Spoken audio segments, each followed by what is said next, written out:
सच्चिदानंद रूपाय विश्वोत्पत्त्यादिहेतवे तापत्रय विनाशाय श्रीकृष्णाय वयं नमः।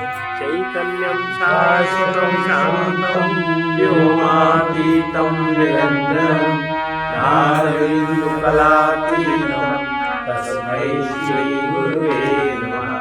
सर्वरूपमयी देवी सर्वं देवीमयं जगत् अतोऽहं तस्मै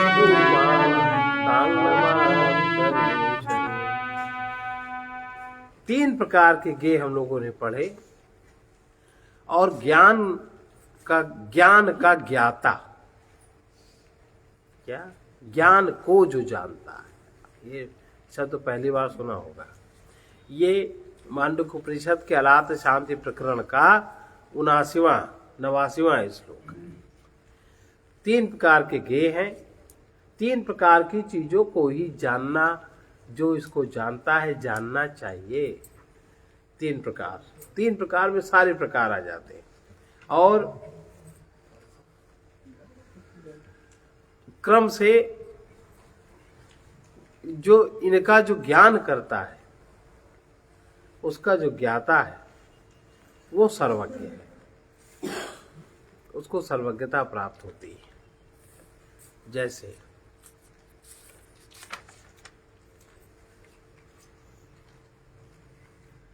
जो तीन प्रकार के गे कौन से हैं? सबसे पहला गे है एक लौकिक गे, जो वस्तु और उपलब्धि दोनों के सहित है, लौकिक गे। इसका मतलब जागृत अवस्था। और दूसरा है जो द्वैत वस्तु के बिना केवल उपलब्धि है, वो है शुद्ध लौकिक गे, स्वप्न अवस्था। और तीसरा जहाँ वस्तु है, ना ही द्वैत है ना ही उपलब्धि है, वो तीसरी है लोकोत्तर अवस्था, माने सुषुप्ति अवस्था। इस प्रकार विद्वानों ने इन अवस्थाओं को तीन रूप से ही वर्णन किया है। और ज्ञान, ज्ञेय तथा विज्ञेय, तीन चीजें, ज्ञान, ज्ञेय और विज्ञेय। ज्ञान का अर्थ है कि जिसके द्वारा जाना जाए। इन तीनों को, तीनों अवस्थाओं को, उसको क्या कहते हैं? ज्ञान। और ज्ञेय जिसको जाना जाए, तीनों अवस्थाएं ज्ञेय हैं। और विज्ञेय तुरीय रूप, शुद्ध स्वरूप में आत्मा है, वो विज्ञेय है। शुद्ध रूप से जो ज्ञान का भी ज्ञाता है, जो ज्ञान को भी जानता है, वो विज्ञेय है, तुरीय अवस्था वाला आत्मा। इस प्रकार ज्ञान और तीन प्रकार के ज्ञेय को क्रमशः जान लेने पर, ज्ञान जान ले, ज्ञान क्या है? ज्ञान और तीन प्रकार के ज्ञेय को क्रमशः जान लेने पर इस लोक में उस महाबुद्धिमान को स्वयं ही सर्वत्र सर्वज्ञता हो। आप कह दो कि ज्ञान का हमको नहीं है, नहीं है ज्ञान, आपको मोह आसक्ति है। कौन से ज्ञान का प्रयोग करते हैं अपनी लाइफ में? किस ज्ञान का प्रयोग करते हो? कौन सा ज्ञान है बताओ? ना तो वृत्ति ज्ञान है, ना ही सृष्टि ज्ञान है, और ना ही व्यवहार ज्ञान है। आपको ज्ञान नामक कौन सा तत्व है? भोग ज्ञान है। भोग ज्ञान हो तो भोग होएगा ही नहीं, भोग ज्ञान भी नहीं है। भोग करने का, अगर भोग ज्ञान होता तो भोग से मुक्ति हो गई होती। ये आप किसको जवाब दे रहे हो? अगर भोग का ज्ञान, जिसका आपको ज्ञान हो जाता है, फिर वो आपका दुरुपयोग नहीं कर पाता, वो फिर आपको नहीं भोग पाता। अभी भोग आपको भोगता है, आप कहाँ भोग भोगते हो? भोग आपको भोगने का तमीज होती तो भोग से मुक्ति हो गई होती। कहाँ हुई मुक्ति? किस भोग से मुक्ति है? अच्छा खाने से मुक्ति, हाँ। अगर बीमारी हो गई तो अलग बात, मजबूरी है, मुक्ति नहीं है वो तो मजबूरी है, भय है, मोहासक्ति है जीवन की। कहाँ भोग का ज्ञान? किस भोग का ज्ञान है बताओ? भोग को आपका ज्ञान है, वो आपको भुगत देता है। भोगा न भुगता वही में हो। तो जो ज्ञान को जान लेता है, ज्ञान क्या है, वो ज्ञाता हो जाता है। ज्ञाता माने वो चौथा, उसकी तुरीय अवस्था जागृत हो जाती है। और जिसका ज्ञान जागृत हो जाता है, वो जागृत अवस्था में जाग जाता है। ज्ञान जागृत का मतलब है कि आप व्यवहारिक जगत में भी आपकी जितनी इंद्रिय आसक्ति की पकड़ है, उसका ज्ञान आपको नहीं है, डॉक्टर को ज्ञान है। डॉक्टर को उसकी जानकारी है, ज्ञान नहीं है। तो जब वो अपनी जानकारी का प्रयोग करता है तो इंद्रिय आसक्ति उसकी कम होती। कहाँ कम होती? ज्ञान हो तो कम हो जाए। वो चीज अपनी जगह चलती, वो चीज अपनी जगह चलती। जानकारी है, किताब में छपा है, तुम दिमाग में छाप लेते हो, स्मृति दोहराती है। ज्ञान का उसका ज्ञान का बताओ। तो इसमें कह रहे हैं ज्ञान और 3 प्रकार के ज्ञेय, जिसका ज्ञान जागृत हो जाता है वही 3 प्रकार के ज्ञेय को समझने में समर्थ होता है। वही समझने में समर्थ होता है कि ज्ञान और 3 प्रकार के ज्ञेय को क्रमशः जान लेने में इस लोक में वो महाबुद्धिमान स्वयं ही सर्वज्ञ, सर्वज्ञता उसकी हो जाती, वो महाबुद्ध है।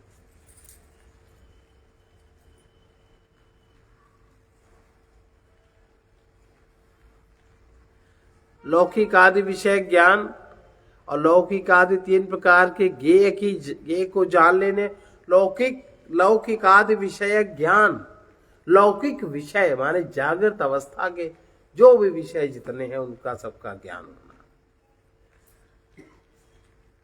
कहाँ है ज्ञान? लौकिक विषय आपका भोजन है, आपको भोजन का कहाँ ज्ञान है कि आपके साथ कौन सा भोजन चलेगा?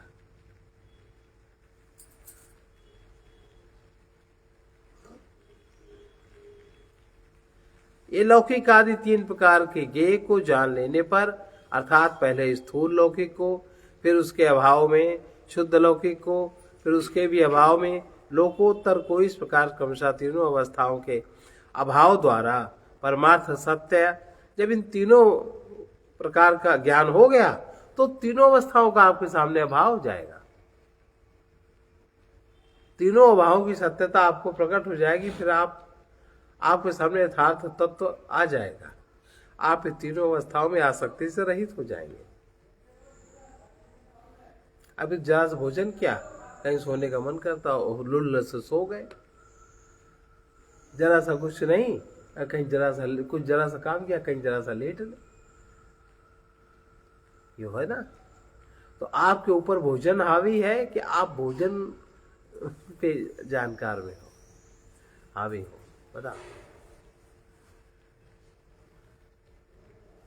ये फर्क है।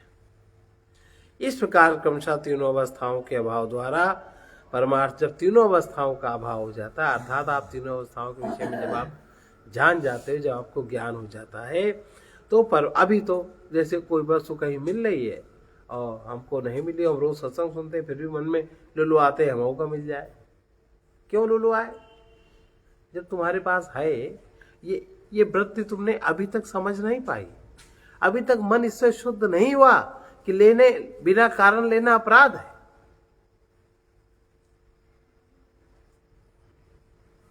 देना उत्तम है कि लेना उत्तम है? बताओ। देना। भाई ये लुलुहाट क्यों? ये इसका मतलब मन अभी आपका बिल्कुल भी जागृत अवस्था करो आता। यदि तुमको विश्वास न हो तो कुछ भी करके दे, तो कुछ भी करके देखो। ऐसी वस्तु दो जो तुम्हें अच्छी लगती है, तुम्हारे लिए उपयोगी है, जो तुम्हें ठीक लगती है, सौंदर्य युक्त है, सुंदर है, बढ़िया है, वो बढ़ाना चाहिए। तभी क्यों है? नहीं होना चाहिए। तो मतलब इसका अभी तुम्हें इतनी भी जागृति नहीं है, ज्ञान नहीं, लेन देन व्यवहारिक सत्ता का भी ज्ञान नहीं है। इस प्रकार क्रमशः तीनों अवस्थाओं के अभाव द्वारा, और ज्ञान हो जाएगा तो उस अवस्था का अभाव हो जाएगा। ज्ञान हो गया क्या रे यार, संग्रह तो बेकार होता है, संग्रह क्या करना, तो नहीं, संग्रह नहीं करना, जितनी आवश्यकता हो वैसे रहना, ऐसा है। अब ज्ञान हो गया, अब आपकी आसक्ति छूट गई कि नहीं, पदार्थ से मोह छूट गया कि नहीं। आप किसी वस्त्र को कब दे पाते हो कि जब आपको उससे आसक्ति मोह नहीं रहता। अब हमें इसकी जरूरत नहीं, अब जिसको जरूरत है उसका हो जाए, उसको काम चल जाए, हम आज जगह पे हैं, हमें जरूरत नहीं, तब अभाव होता है। तो ये जो क्रमशः तीनों अवस्थाओं के अभाव द्वारा परमार्थ सत्य अद्वय, तीनों अवस्थाओं का जब अभाव होता है तो चौथा स्तर है वो परमार्थ सत्य अद्वय अजन्मा अभय रूप तुरीय को जान लेता है। जब तीन अवस्थाओं के ज्ञान के बाद तीनों का जब अभाव उसके मन में हो जाता है, जाना यहां से, अभाव हुआ मन में, आसक्ति मिटी मन में, अब उसको चौथा जान लेता है, इस लोक में उस महाबुद्धि को सर्वत्र यानी सर्वदा स्वयं आत्मस्वरूप ही सर्वज्ञता, जो सर्वज्ञ माने ज्ञानी हो उसे सर्वज्ञ कहते हैं, उसी की भाव रूप जो हो रहा है, उसकी हो रहा है, कहीं भी कुछ हो रहा है, वो भाव सर्वज्ञता उसको प्राप्त हो जाएगी। इसलिए जो इस प्रकार के ज्ञानी लोग हैं उनको सब कुछ ज्ञान रहता है, कोई ढोते थोड़ी है, उनको रहता है।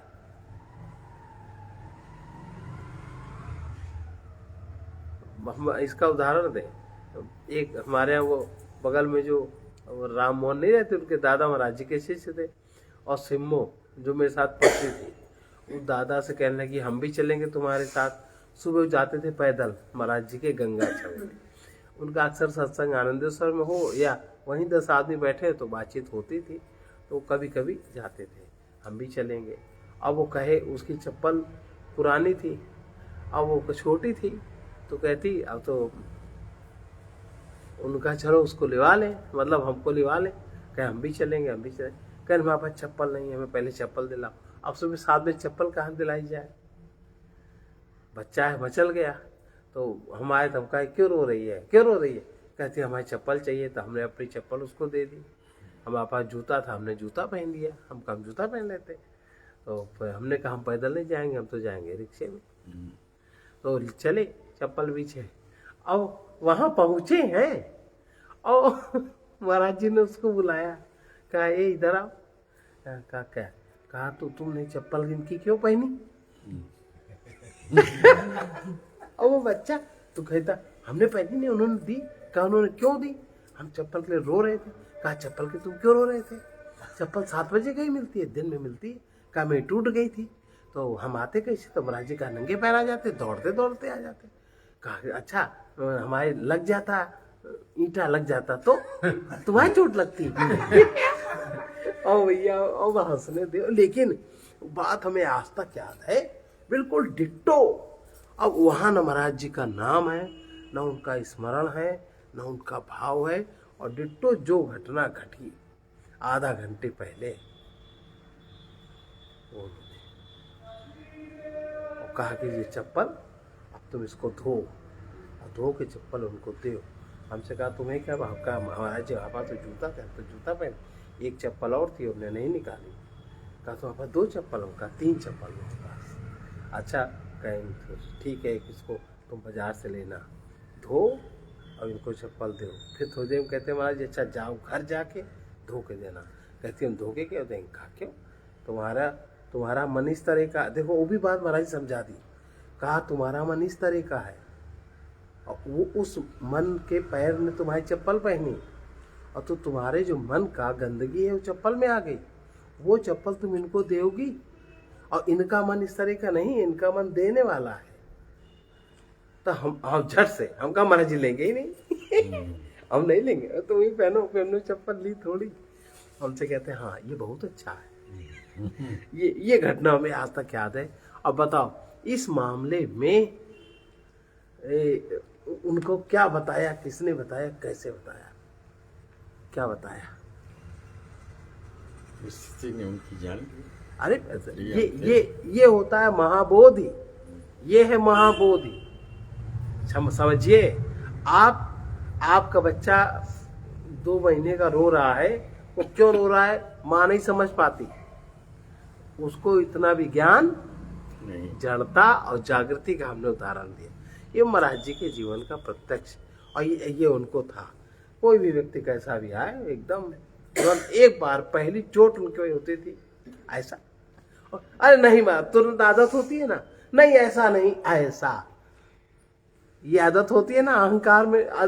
खास तौर से महिलाओं की तुरंत पहले नहीं कहेंगी, मतलब तुम्हारी बात गलत है, काट दी, फिर वो अपनी बात का स्पष्ट करेंगे। ये होता है, बस वहीं से महाराज जी बंद। और ठीक उसी प्रकार की वो घटना थी विवाह की, जो लड़का ट्रेन में कट के मरा। आपने कहा, तुमने कहा नहीं, चुप। उनको क्या लेना देना आपसे? उनको आपसे मोहा सकती तो है नहीं ना, आपसे उनको व्यवहार सकती है।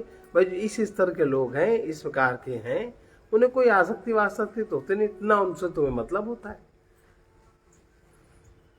तुम अगर नहीं उनकी सुनना चाहते हो, जबरदस्ती थोड़ी ना तुम्हें सुनाएंगे, क्या सुनाएंगे? तो ये व्यक्ति इस लोक में उस महाबुद्धि को सर्वत्र यानी सर्वदा स्वयं आत्म स्वरूप ही सर्वज्ञता, जो सर्वरूप से हो उसे सर्वज्ञ कहते हैं, उसी की भाव रूपा सर्वज्ञता प्राप्त हो जाती। ये महाराज जी का स्तर ने बताया उदाहरण पे। और क्योंकि ऐसा जानने वाले की बुद्धि संपूर्ण लोक से बड़ी हुई वस्तु को विषय करने वाला, जो संपूर्ण लोक से, लोक माने सुषुप्त अवस्था का लोक, जागृत अवस्था का लोक, स्वप्न अवस्था का लोक, सबसे बड़ी हुई माने तुरीय में उसकी बुद्धि काम करती है। इसलिए तात्पर्य यह है कि स्वरूप का एक बार अगर ज्ञान हो जाए, तुरीय अवस्था में अगर एक बार जागृत कोई हो जाए, तो उसका फिर कभी व्यभिचार नहीं होता, माने कभी फिर उसको वो चीज बंद नहीं होती, वो द्वार उसका बंद नहीं होता। उसकी सर्वज्ञता सर्वदा रहती है, क्योंकि जिस प्रकार अन्यवादियों के ज्ञान के उदय और अस्त होते रहते हैं, उस प्रकार जो परमार्थ वेदता ज्ञानी के ज्ञान के उदय और अस्त नहीं होते। ज्ञानी का ज्ञान उदय और अस्त नहीं होता। तो जैसे एक बार हो गया तो भी जैसे तैसा रहता है, जो भी उसमें जो भी जैसा भी हो जाए वो बदलता नहीं। इसलिए अब ये जब हो जाता है तो किस प्रकार से बचे, किस प्रकार का संयम करे, जो इधर स्थिति बने हैं वो बता रहे हैं। लौकिक आदि को क्रमशः ज्ञेय रूप से बतलाए जाने के कारण उसके परमार्थ अस्तित्व की आशंका न हो। लौकिक आदि के बता दिया, कहीं वही परमार्थ अस्तित्व तो नहीं है, इतना हो जाए समझ ले परमार्थ अस्तित्व है, आशंका न हो, इसलिए कह रहे हैं कि ये क्या है, हे क्या है और दोष क्या है, क्या त्याज्य है, क्या जानने योग्य है और क्या बिल्कुल छोड़ने योग्य, किस प्रकार रहना चाहिए। गे गे आप पाक्यानि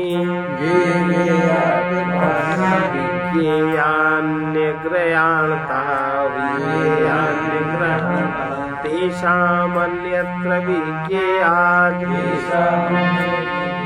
उपलम्भस्त्रिषु स्मृतः, उपलम्भस्त्रिषु स्मृतः। 3 चीजें स्मरण रखने योग्य हैं। क्या क्या? हे नंबर 1, हे गेय और त्याज्य, 3 चीजों की याद रखना चाहिए। जागृत आदि अवस्था गेय है,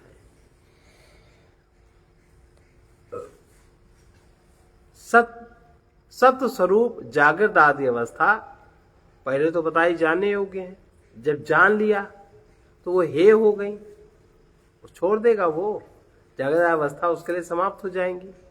फिर जागृत स्वप्न सुषुप्ति तीनों अवस्था नहीं रहेगी, उसमें एक अवस्था रहेगी, एक अवस्था रहेगी उसमें। तो जागृत आदि जो अवस्थाएं हैं वो ज्ञानी के लिए हे है, उसमें उस चक्कर में नहीं पड़ता। और सत ब्रह्म स्वरूप अवस्था, तुरीय अवस्था, वो उसके लिए गे है, उसकी स्थिति, उसका अस्तित्व उसमें रहता है। और पांडित्यादि ये प्राप्तव्य साधन है। पांडित्यादि जो सब है, कुछ ये अवस्थाओं को कैसे प्राप्त करें उनके विषय में जो ज्ञान आदि है वो उसका साधन है। और राग द्वेष आदि ये प्रशमनीय शमन करने वाले दोष है, वे सबसे पहले जानने योग्य हैं कि राग द्वेष छोड़ना चाहिए। राग न रोष न दोष दुख, दास भय भव पार। इसलिए ज्ञेय ब्रह्म को छोड़कर शेष तीनों में तो केवल उपलम्भ माने अविद्या कल्पित से, ज्ञेय ब्रह्म को छोड़कर सारे चीजें अविद्या कल्पित हैं। अवस्थाएं विद्या कल्पित हैं, राग और द्वेष अविद्या कल्पित है, पांडित्य आदि कर्म भी अवस्थाओं में जानने के लिए ये सब कल्पित है। ऐसा लौकिक आदि तीन हे हैं। तात्पर्य जागृत स्वप्न सुषुप्ति तीनों अवस्थाएं रज्जु में सर्प के समान आत्मा में असत होने के कारण त्यागने योग्य। ज्ञानी की अवस्थाएं छूट जाती हैं। चारों कोटियों से रहित परमार्थ सत्य है जो हे है, हाय नहीं है, हाय, ये चार स्तर हैं। बाह्य तीनों ऐषणाओं का त्याग हो जाता है। जो तीनों पुत्र ऐषणा, वित्त ऐषणा, लोक ऐषणा, ये त्याज्य है। ये मुमुक्षु के लिए पांडित्य, बाल्य और मौन नामक तीन साधन आप्य है, प्राप्तव्य है। ये तीन साधन जानना चाहिए। तथा राग द्वेष मोह आदि कषाय संज्ञक दोष है, उसके लिए पाक के पाक माने जीर्ण करने योग्य, इनको जीर्ण करना चाहिए। इसका तात्पर्य मुमुक्षु को हे गे आप्य पाक्य इन सबको अग्रणायता सबसे पहले अपने साधन रूप से जानना चाहिए। उन हे आदि में केवल एक परमार्थ सत्य ज्ञेय ब्रह्म को छोड़कर शेष हे आप्य और पाक्य इन तीनों ब्रह्मवेत्ताओं ने केवल उपलम्बन यानी अविद्यामय कल्पना मात्र माना है। अर्थात इन तीनों की परमार्थ सत्यता नहीं, परमार्थ में ये सब सत्य नहीं है। अब जीव आकाश के समान है, संपूर्ण जीवों के स्वभाव आकाश के समान व्यापक और शून्य। आकाश के दो ही तो गुण है, व्यापक है और शून्य है। प्रकृत्याकाशवज्ञेया सर्वे धर्मानादयः विद्यते नहि नानात्वम् तेषां कंचन किंचन।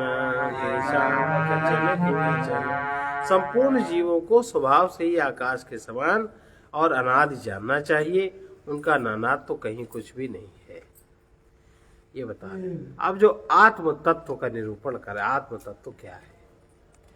आत्माओं में जो ज्ञेयता है, आत्माओं में जो जानने की शक्ति है, जो ज्ञान है, वो व्यवहारिक ही है। अगर कोई बाहर पदार्थ है तब तो जानेगा, बाहर अवस्थाएं, बाहर अविद्या है तब तो जानेगा। अविद्या नहीं तो वो चीज खत्म हो गई कि नहीं?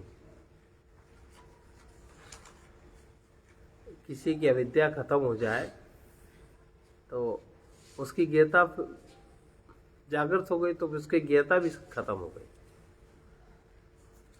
कोई जब दूसरा पदार्थ उससे निम्न है तब तो ज्ञता है, और जब दूसरा नहीं है तो ज्ञता नहीं। इसलिए उसकी जो ज्ञता है व्यवहारिक है, परमार्था नहीं है। इसका अभिप्राय से कह रहे हैं आदि बुद्धा प्रकृत्यैव सर्वे धर्मा सुनिश्चिता यस्वयं भवति शांति सोमृत्वाय कल्पते। संपूर्ण आत्मा संपूर्ण आत्मा स्वभाव से ही नित्य बोध स्वरूप है और सुनिश्चित है। संपूर्ण आत्मा निरंतर बोध स्वरूप है, उसके सामने जो भी आएगा उसको उसका बोध हो जाएगा। असुनिश्चित है, अनिश्चित वहां कुछ नहीं। तो जब कोई व्यक्ति जागृत होता है तो ये दो गुण जागृत हो जाते हैं, बोध और निश्चितता। निश्चित होता है, निश्चय, बुद्धि में निश्चयता जागृत हो जाती है और बोध जागृत हो जाता है, जिसे ऐसा समाधान हो जाता है। ऐसी जागृति जिसको हो जाती है वो अमरत्व, यानी उसमें मोक्ष की सामर्थ्य जाग जाती है। वो मोक्ष संबंधी तत्व दूसरे कोई प्रदान कर सकता है, स्वयं भी हो सकता है। क्योंकि जिस प्रकार सूर्य नित्य प्रकाश तत्व स्वरूप है, उसी प्रकार संपूर्ण धर्म यानी आत्मा प्रकृति स्वभाव से ही आदि बुद्ध आरंभ में ही जाने हुए अर्थात नित्य बोध में है।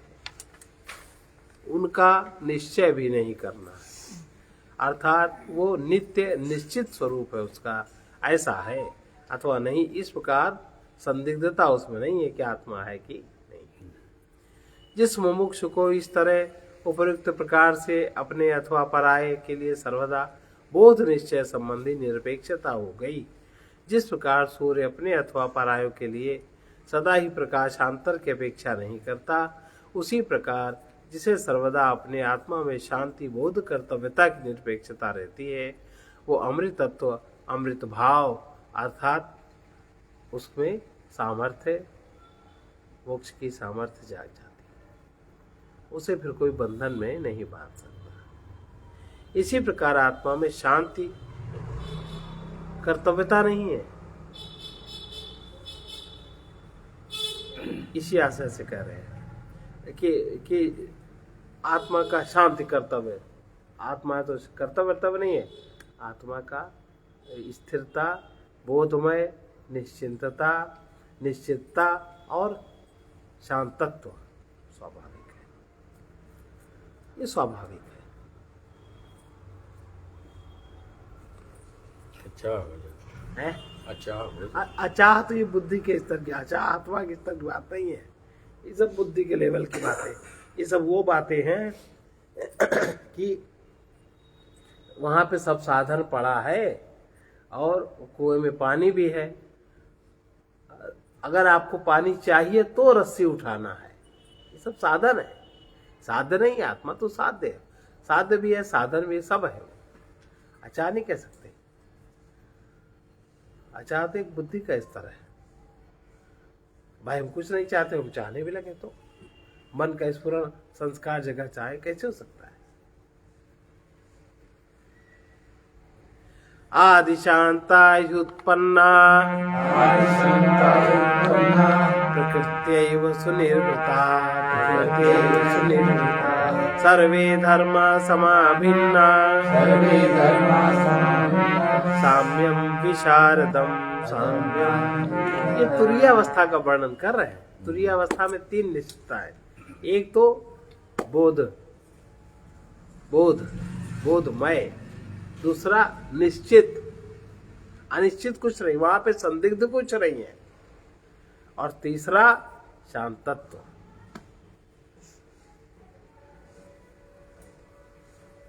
संपूर्ण आत्मा माने आत्मा, केवल आत्मा माने जो व्यापक है, जो है, क्या है ये सब नहीं पता है, तो उसमें जाओगे तो पता चलेगा। अगर अभी क्या है पता लग जाए ना तो भी ढोल बजने लगे, हमको यह है तो आत्मा, संपूर्ण आत्मा नित्य शांत, कभी उसमें अशांति नहीं घेरती, अजन्मा, स्वभाव से अत्यंत उपरामता आत्मा, तथा सम और अभिन्न है। वो भेदभाव नहीं कर सकता। मेरा मेरी का भेद, तेरा तेरी का भेद उसमें नहीं होता। कैसे होगा?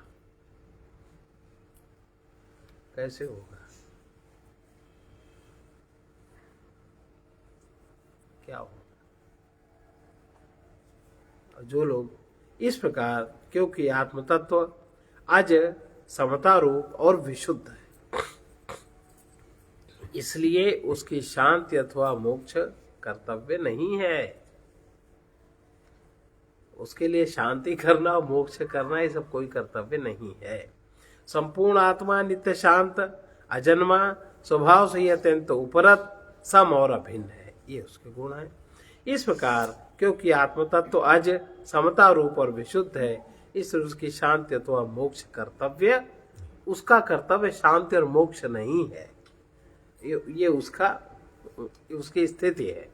क्योंकि संपूर्ण धर्म आदि शांत सर्वदा ही शांत स्वरूप अनुत्पन्न अजन्मा स्वभाव से ही सुनिर्वृत अर्थात अत्यंत उपरत स्वभाव वाले हैं तथा सम और अभिन्न है। इस प्रकार क्योंकि आत्म तत्व जन्मा समता रूप और विशुद्ध, इसलिए उसकी शांति अथवा मोक्ष कर्तव्य नहीं है उसका। यह उसका अभिप्राय है, क्योंकि उस नित्य एकत्व भाव के लिए कुछ भी करना सार्थक नहीं हो सकता है। उसके लिए आप कुछ नहीं कर सकते। लोग कहते नहीं उसका आत्म शांति कर रहे हैं, उसकी शांति पाठ कर रहे हैं। इसलिए इस तरह के नियम अपने यहाँ सनातन धर्म में नहीं थे कहीं नहीं थे, आज भी नहीं है। अब जो लोग गुट से करने लगे उन्हें कुछ पता ही नहीं है, इसलिए वो सब धर्म नहीं है, अधर्म है। आत्मज्ञ, जो आत्मज्ञ है, जो तुरीय अवस्था में जिसकी जागृति है, वो कभी कृपण नहीं होता। वही अकृपण हो सकता है, बाकी सब कृपण होते हैं। जो लोग उपर्युक्त परमार्थ तत्व को समझते हैं, उनको ज्ञान है कि नहीं, इतने उनको केवल ये समझ हो गई, बुद्धि में ही उनके जिसके ये बात आ गई, लोक में वे अकृपण हैं, अकृपण है। उनके सिवा और सब तो कृपण है ही। इस भाव को लेके ये श्लोक कहा। वैशारद्यम तु वै नास्ति, वैशारद्यं तु वै नास्ति, भेदे विचरतां सदा, भेदे विचरतां सदा, भेद निम्ना पृथग्वादाः, भेदनिम्ना पृथग्वादाः, तस्मात्ते कृपणा स्मृतः, तस्मात्ते कृपणा। जो लोग सर्वदा भेद में ही विचरते हैं, सबसे भेद, उनके तो घरों में भेद, माँ बेटे में भेद, पति पत्नी में भेद, आज हमेशा कुछ न कुछ छुपाव दुराव बना रहता है। जो लोग सर्वदा भेद में ही विचरते हैं, निश्चय ही उनकी विशुद्धि नहीं होती, वो शुद्ध नहीं है, वो कभी शुद्ध हो भी नहीं सकते। भेद बुद्धि जिनमें है, अब ये है समाज में समता का भाव। आत्म स्तर को जो जरा सा भी समझता है, जो लोग सर्वदा भेद में ही विचरते हैं, निश्चय ही उनकी विशुद्धि नहीं होती, उनको कभी कोई शुद्ध नहीं कर सकता। द्वैतवादी लोग, जो द्वैत वाले हैं, दो को मानते हैं, वे भेद की ही और प्रवृत्ति वाले होते हैं, इसलिए वे कृपण हैं, वे दीन हैं।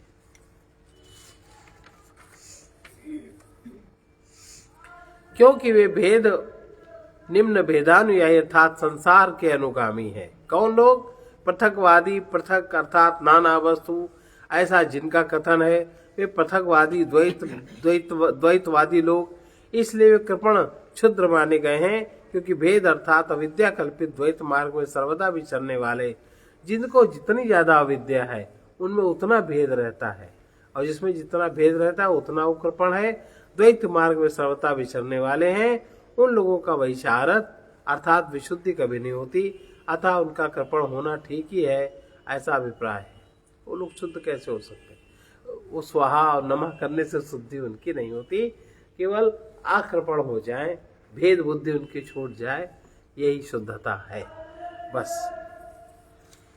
अब अगला है, ये जो परमार्थ तत्व है वो क्षुद्र चित्त अविवेकी तथा वेदांत के अनधिकारी क्षुद्र माने शूद्र, क्षुद्र का ही शूद्र हुआ, और मंदबुद्धि पुरुषों की समझ में नहीं आ सकता। समझ में आ ही नहीं सकता, चाहे कोई जितना सुने। आप ही लोग इतना सुनते हो, कितना समझते हो? यहाँ बैठे हो तब तो सबको समझ रहे हो, और जहाँ यहाँ सुटे था क्या समझ है? तुरंत उछाल मारती है लहर मन के संस्कार की, और जो सुना वो सब नीचे, जो नहीं सुना वो सब ऊपर आ जाता है कि नहीं आ जाता है? ऐसा है।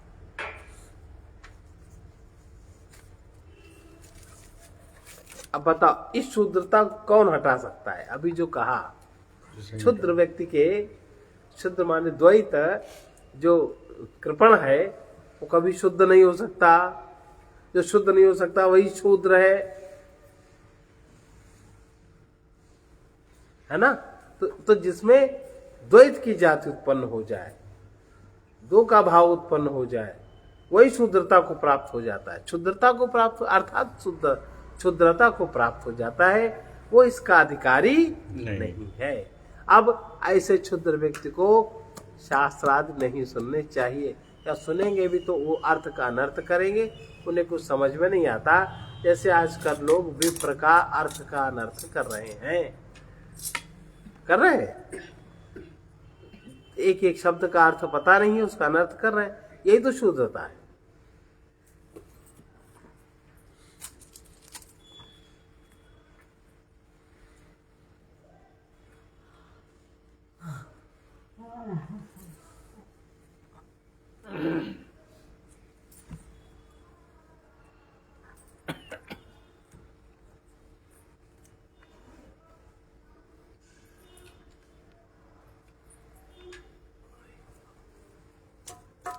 कृपा है तभी ऐसा अवसर मिलेगा, कृपा है तभी ऐसा जो अवसर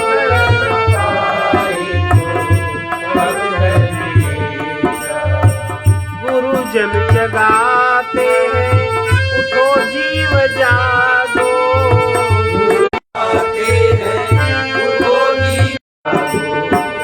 राग द्वेष लोभ मोह, द्वेष लोभ मोह सभी दोष त्यागो, राग द्वेष लोभ मोह सभी दोष त्यागो, देते रहो जो भी बने किसी से न मांगो, देते रहो जो भी बने पर फिर न कर मिलेगा, जो अब कर न पाए तो कब देगा, जो अब कर न पाए तो कब कर मिलेगा, कृपा है तभी ऐसा अवसर मिलेगा, कृपा है तभी ऐसा अवसर मिलेगा, जो अब कर न पाए तो कब कर मिलेगा,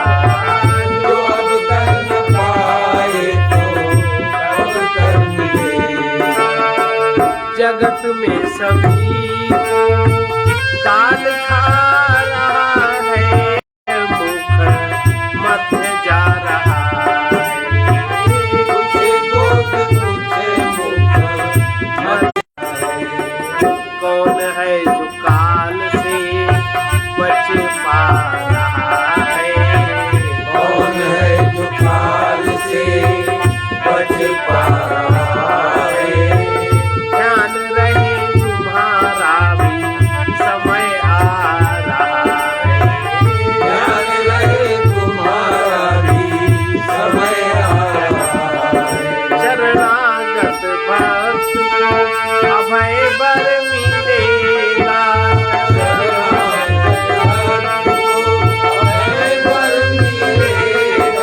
जो अब कर न पाए तो कब कर मिलेगा,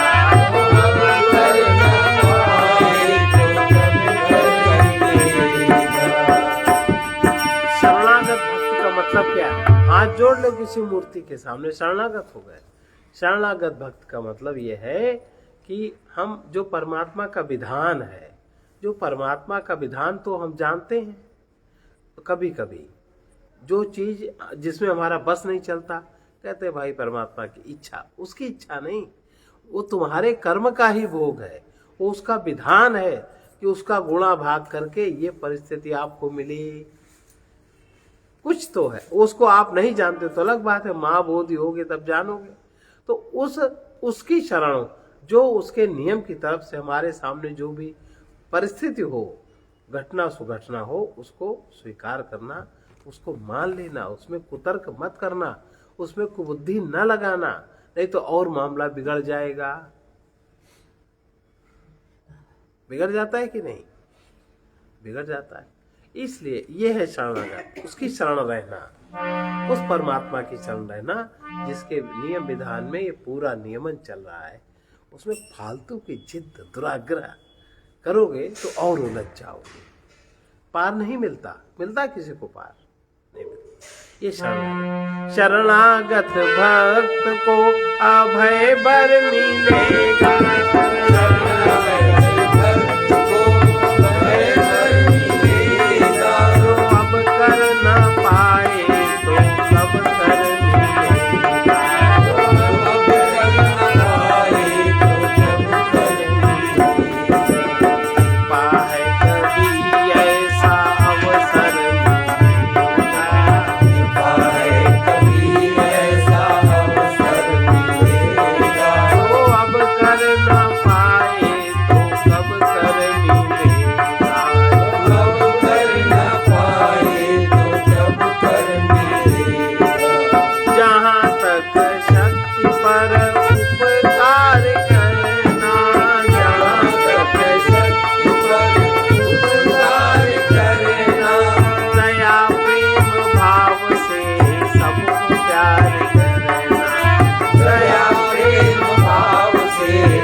विचार करना, असत से विमुख हो सद्विचार करना। महापुरुषार्थ पंचकोश पार करना, महापुरुषार्थ पंचकोश पार करना। तभी तुम्हें क्षर से परे अक्षर मिलेगा, तभी तुम्हें क्षर से परे अक्षर मिलेगा। जो अब कर न पाए तो कब कर मिलेगा, जो अब कर न पाए तो कब कर मिलेगा। तुम्ही बुद्धि योगी बनो नित्य गुरु ज्ञान लो, तुम्ही बुद्धि योगी बनो नित्य गुरु ज्ञान लो। अपना नहीं है कुछ जग में ये जान लो, अपना नहीं है कुछ जग में ये जान लो। एक परमात्मा को सर्वस्व मान लो, एक परमात्मा को सर्वस्व मान लो। गुरु ज्ञान द्वारा निज रूप पहचान लो, गुरु ज्ञान द्वारा निज रूप पहचान लो। पथिक भव सिंधु से तभी तर मिलेगा, पथिक भव सिंधु से तभी तर मिलेगा। कृपा है तभी ऐसा अवसर मिलेगा, कृपा है तभी ऐसा अवसर मिलेगा। जो अब कर न पाए तो कब कर मिलेगा, जो अब कर न पाए तो कब कर मिलेगा। सत्य के लिए, धर्म के लिए, पुण्य दान के लिए 3 बातें हो गई। त्याग एवं प्रेम के लिए, हमारा कहीं प्रेम हो गया, उसमें जो छूटना है वो तो छूट जाएगा ही, छोड़ दोगे ही। और अगर कहीं कमी है, प्रीति है, प्रेम नहीं जगा, तो जो छोड़ना है वो छोड़ दो, प्रेम भी जग जाएगा। तो त्याग एवं प्रेम के लिए अवसर पर सावधान रहो। ये सब अवसर आते रहते हैं, और जो सावधान नहीं रहता वो अवसर खो देता है। आलसी, प्रमादी, सुखासक्त तथा अहंकार से विमूढ़ बुद्धि वाले अवसर का सदुपयोग नहीं कर पाते। शक्ति रहते ही ज्ञान ध्यान त्याग को पूर्ण कर लो, नहीं फिर नहीं मिलेगा। सर्वे भवन्तु सुखिनः सर्वे सन्तु निरामयाः सर्वे भद्राणि पश्यन्तु मा कश्चित् दुःखभाग् भवेत्। कृष्णाय वासुदेवाय हरे परमात्मने प्रणतक्लेशनाशाय गोविन्दाय नमो नमः। उग्रवीर महाविष्णु ज्वलन्तं सर्वतोमुखं नृसिंहं भीषणं भद्रं मृत्युमृत्योर्नमाम्यहम् ॐ ह्रौं जूं सः ॐ भूर्भुवः स्वः ॐ त्र्यम्बकं यजामहे सुगन्धिं पुष्टिवर्धनम् उर्वारुकमिव बन्धनात् मृत्योर्मुक्षीयमामृतात् ॐ स्वः ॐ भुवः भूः ॐ सः जूं सतो मा सद्गमय तमसो मा ज्योतिर्गमय आ ब्रह्मन् ब्राह्मणो ब्रह्म वर्चसि जायताम् आराष्ट्रे राजन्यासूरैषभ्यो विद्याधीनारभो जायताम् दोगी धेनुरवोढारणानासु सप्ते पुरन्धिरयोषा विष्णो रथेष्ठा सभेयो युवास्य यजमानस्य वीरो जायताम् निकामे नः पर्जन्यं वर्षतो फलवत्यो नवंसदयः प्रत्यन्ताम् योगक्षेमो न कल्पताम्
सतो मा सद्गमय तमसो मा ज्योतिर्गमय विद्यो मा विद्यंगमय ओम पूर्णमदः पूर्णमिदं पूर्णात् पूर्णमुदच्यते